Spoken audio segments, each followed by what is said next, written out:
दोस्तों नमस्कार, मैं नारायण सिंह बिष्ट फिर एक बार आप लोगों के सामने आज ये वीडियो लेके आया हूँ कि मैंने जो 7 जून को एक वीडियो रिलीज़ किया था बरेली रेलवे स्टेशन से कि मैं तो जा रहा हूँ मीटिंग कराने, लेकिन कुछ लोगों ने हमारी मीटिंग को असफल करने के लिए, उसको रोकने के लिए उसके विरोध में काम किया था। मैंने वो ऐसे ही नहीं वो मैसेज दिया था, वो वीडियो मैंने ऐसे ही रिलीज़ नहीं किया था। तो कुछ लोगों का ये ध्येय था, ये सिद्धांत था कि उनकी कोशिशें थी कि वो अरेवा की मीटिंग को खासकर सालूगुड़ा वेस्ट बंगाल में, सिक्किम में और अपने नेपाल में ना होने दी जाए।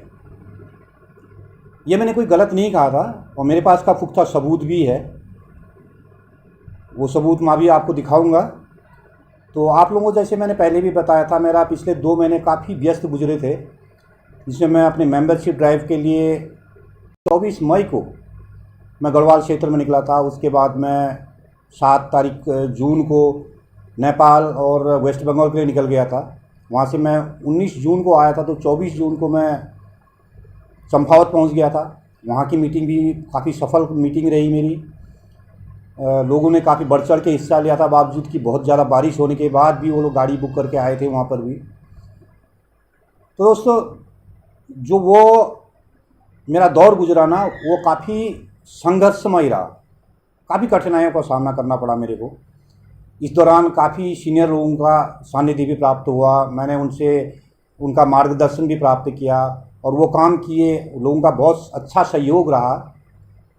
ऐसा नहीं कि कुछ लोगों ने अगर विरोध किया है तो हमारी मीटिंगें रुक गई थी, ऐसा कुछ नहीं हुआ। बहुत अच्छा मतलब रिस्पॉन्स रहा लोगों का, जो हमारे एक्स सर्विस में, क्योंकि रिस्पॉन्स इसलिए दिखाना चाहते हैं कि हमने नमक खाया है और हम इस फोर्स का उद्धार करने के लिए अपना जो भी देना पड़े वो देंगे, ये सोच के वो लोग आए थे। मुझे अफसोस तो इस बात का हुआ कि कुछ लोग जो एक तरफ सरदार वीटी नायर की जय जयकार करते हैं, वहीं पीछे छुपे रुस्तम की तरह वो नायर साहब के विरोध में काम करते हैं। कहते हैं नायर का कोई काम नहीं है। कोई कहता है नायर तो बस अभी ड्वेल कमांड से उसका जो दिमाग था वो डाइवर्ट हो गया, अभी वो बस यूट्यूब बनाने में लगा हुआ है। यूट्यूब एक ऐसा माध्यम है साहब कि आपको हर एक्टिविटी की जानकारी आपको दी जा सके, क्योंकि इतने लोगों को आज हमारे पास 24,000 मेंबर है, उसके अलावा भी इतने लोग हैं जो हमको फॉलो करते हैं, चाहे नायब साहब हो चाहे मैं हूँ, तो वो जानकारी लेते हैं कि क्या हो रहा है इनके बारे में। तो ये एक बहुत अच्छा है, सोशल मीडिया का एक प्लेटफॉर्म है जिसके द्वारा हम 1 सेकंड में अगर वीडियो अपलोड करते हैं तो लोग इसकी जानकारी ले सकते हैं। ये कोई पैसे कमाने का जरिया नहीं है, ये आप लोग समझते होंगे जिनको इनके बारे में ज्ञान नहीं है कि ये लोग पैसा कमा रहे हैं। हम पैसा नहीं कमा रहे हैं, हम संगठन के लिए काम कर रहे हैं और संगठन के लोगों को जो असम राइफल के प्रति अपने नमक की वफादारी निभाते हैं, उनको जो भी मतलब एक्टिविटी हमारी चल रही उसकी सूचना देने के लिए हमने इस प्लेटफॉर्म का उपयोग करना शुरू किया है। अगर आप कहते हैं कि ये लोग पैसा कमाने के लिए, ऐसा हमारा कोई सिद्धांत नहीं है। पैसा कैसे कमाया जाता है, आप सब पढ़े लिखे आदमी हो, जब आपको इतना पता है कि ये लोग पैसा कमाने के लिए यूट्यूब का उपयोग कर रहे हैं, तो आप गूगल में ये भी सर्च कर लेना कि कितना मेहनत करने के बाद यूट्यूब से पैसा आता है। फिर अगर ये लगता है तो आप बैठे बैठे क्यों क्रिटिसाइज करते हो? आप ही बनाइए ना अच्छी अच्छी वीडियो, यूट्यूब पर अपना चैनल बनवाइए और उसको मोनेटाइजेशन कीजिए। मोनेटाइजेशन में कितनी मेहनत लगती है वो करिए, कितने समय बाद मोनेटाइजेशन होगा वो देखिए, कितने आपके फॉलोवर होने पड़ेंगे वो देखिए, कब आपको पैसा मिलेगा वो देखिए। ये मत कहिए कि नायर तो बस सिर्फ यूट्यूब में, उसको तो बहाना चाहिए कि यूट्यूब में वीडियो डालने का और वीडियो डाल देता है। ये बहुत गलत बात है, ये आपकी सोच को दर्शाता है।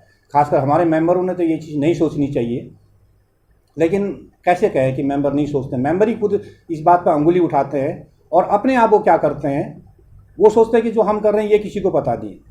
मैं आपको बता देता हूं, जो मैंने कहा था कि जो लोग इसका विरोध कर रहे हैं उसका मैं सबूत के साथ ही हूं। मैंने पहले भी कहा था मैं सबूत के साथ कहूँगा। मेरे पास वो सारे सबूत हैं जिसमें तुमने अरेवा के खिलाफ और तुलसी नायर के खिलाफ कार्रवाई करने के लिए कहा था। ये देखिए साहब, मैं कोई झूठ नहीं बोल रहा, ये आपकी चैट है, व्हाट्सएप चैट।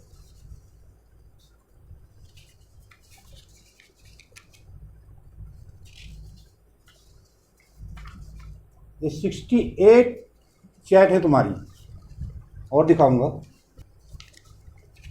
ये देखिए, ये सब उन चेतों का पुतला है जो आपने अरेवा के खिलाफ काम करने के में अपनी सहभागिता निभाई थी। वो पुलिंदा है ये।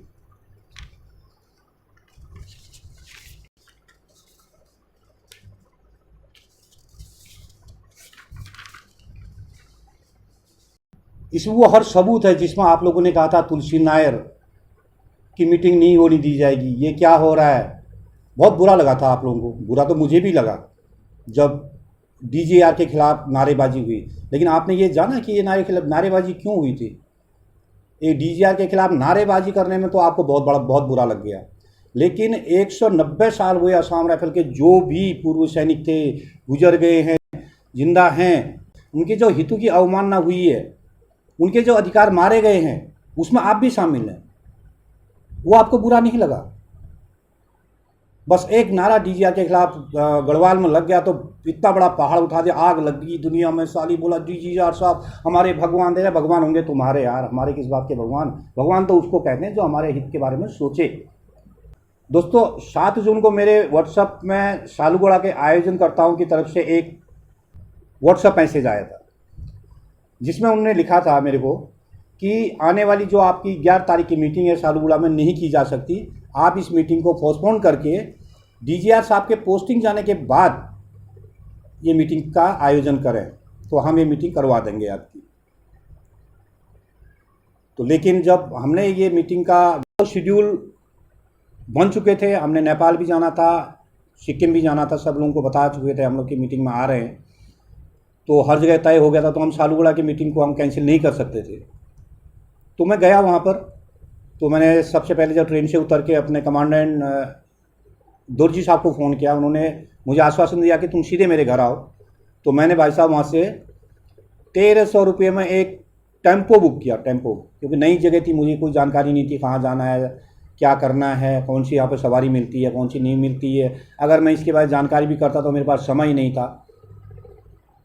तो मैं 11 बजे जब शालबाड़ी के लिए निकला तो हरी सर ने केरल से सुबदार चौबा सिंह साहब को फ़ोन किया कि बिष्ट वहाँ पर आ रखा है, वो अकेला है, उसने मीटिंग का आयोजन करना है, उसको पता कुछ नहीं है। तो चौबा साहब मुझे रास्ते में मिले। सुबदार चौबा साहब ने मुझे काफ़ी अच्छा सहयोग दिया। उसके बाद दोरजी साहब के घर के वहाँ हमने एक गिलास कोल्ड ड्रिंक पिया। उसके बाद आधा घंटा हमने बातचीत किया। उसके बाद निकले हम लोग सालूगढ़ा के लिए।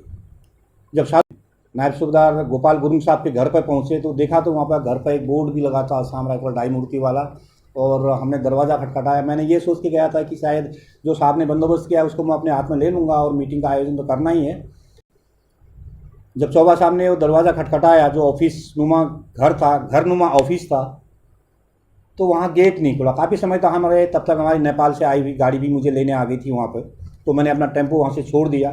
फिर नेपाल वालों ने भी देखा ये, फिर हम वहाँ से निकल पड़े अपने सुकना की तरफ।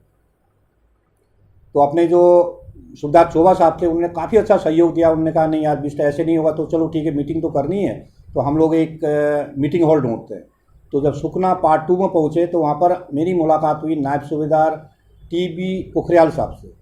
तो हमने वहाँ पर 4 बजे फिर एक चाय पी थी।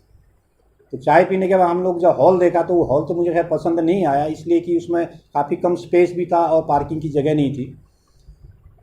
तो वहाँ से हम सुकना 1 में चले गए। 1 में जाने के साथ ही जो हॉल मुझे दिखाया था मुझे काफ़ी पसंद आया हो, क्योंकि उसमें 100-150 आदमी आ सकते थे और पार्किंग की जगह भी थी, साफ़ सुथरी जगह थी। तो मैंने फैसला कर लिया कि मीटिंग यहीं पर आयोजित की जाए। मेरे साथ अपने सुबदार चौबे साहब और नायब सूबेदार पोखरियाल साहब और मैं, 1-2 साहब लोग और आ गए थे। जेसीओ साहब थे, सीनियर साहब थे, उन लोगों ने बताया यहीं पर करना ही उचित रहेगा कि सब कुछ ठीक है। तो वहीं पर हमने ये मीटिंग का आयोजन किया। तो कहने का मतलब ये है कि अगर मैं आपके शहर पे, आपके घर पे, जब मैं, चलो अभी तो मैं एसोसिएशन का काम कर रहा हूँ, अगर हमारा कोई भी व्यक्ति अगर जाने अनजाने किसी काम से बोला भटका आपके शहर में आता है, आपको फ़ोन करता है तो साहब मुझे मदद की ज़रूरत है, आप ऐसा कीजिए, तो आप लोगों ने पक्का उसकी मदद करनी चाहिए थी, मदद करनी चाहिए, और ना कि उसको इग्नोर कर देना चाहिए। अगर मैं आपका दुश्मन भी होने से, आज मैं संगठन का काम कर रहा था, जो भी होता वो मीटिंग के बीच में होता, बातचीतें होती, क्यों, क्या हुआ, कहाँ पर, किसके दिमाग में क्या गलत बातें बैठी हैं, हो सकता है मेरे दिमाग में भी कुछ गलत बातें बैठी होती, तो उसका सॉल्यूशन सिर्फ आप ही उसका डिसीजन, आप ही उसका न्यायाधीश नहीं बन सकते। वो जो होता है समूह में आके या मीटिंग के दौरान ही उसका सॉल्यूशन निकाला जा सकता है। लेकिन आप लोगों ने, कई लोगों को मैंने फ़ोन किया जो मेरे संपर्की लोग थे, पहले से बहुत फ़ोन करते थे, काफ़ी अपनापन दिखाते थे मेरे को, कि उनको फ़ोन किया, मैंने कहा साहब ऐसे ऐसे फंसा हूँ, आप मेरी मदद करें, आप भी तो सदस्य हैं, ऐसा करना है। बोला नहीं नहीं नहीं, हम तो इसमें भाग नहीं ले सकते। कोई कहता है मैं तो कहीं गया हूँ, कोई शादी में गया हूँ, कोई ब्याह में गया हूँ, कोई डेथ सेरेमनी में गया हूँ। लेकिन जो भी हुआ, चलो मैं बहुत बहुत धन्यवाद करूँगा सुकना के सारे स्टाफ का, सारे जेसीओ लोगों साहब का, विशेषकर पुखरियाल साहब और अपने चोगा साहब उनका, कि जिनके कारण ये हमारी मीटिंग सुकना में 16 जून को संपन्न हो पाई बहुत अच्छी तरीके से।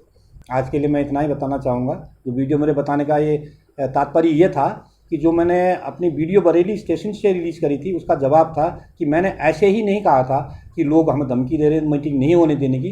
वो सारा प्रूफ मैंने आपको दिखाया है, वो प्रूफ मेरे पास है। मैं संगठन का सचिव होने के नाते मेरा ये दायित्व बनता है कि कहाँ क्या गलतियाँ हो रही हैं, कहाँ से क्या हो रहा है, उसका अपना सारा विस्तार विवरण आप लोगों को देना, अपने शीर्ष अधिकारी को देना। उसके बाद क्या करना है क्या नहीं करना है, ये निर्णय लेना उनका काम है। और मैं ये सारा डॉक्यूमेंट जो मेरे पास हैं 68 जो व्हाट्सअप चैट है, मैं ये सारी डाक बना के अपने हेड ऑफिस भेजूँगा। उसके बाद वो क्या करेंगे, उसमें कोई फैसला लेते हैं या इनसे इंक्वायरी करते हैं या पूछते हैं क्या गलतियां हुई थी क्या नहीं हुई थी। ये जो हमारी डिसिप्लिन कमेटी है वो उसका निर्णय लेगी। आज के लिए इतना ही। नमस्कार, धन्यवाद।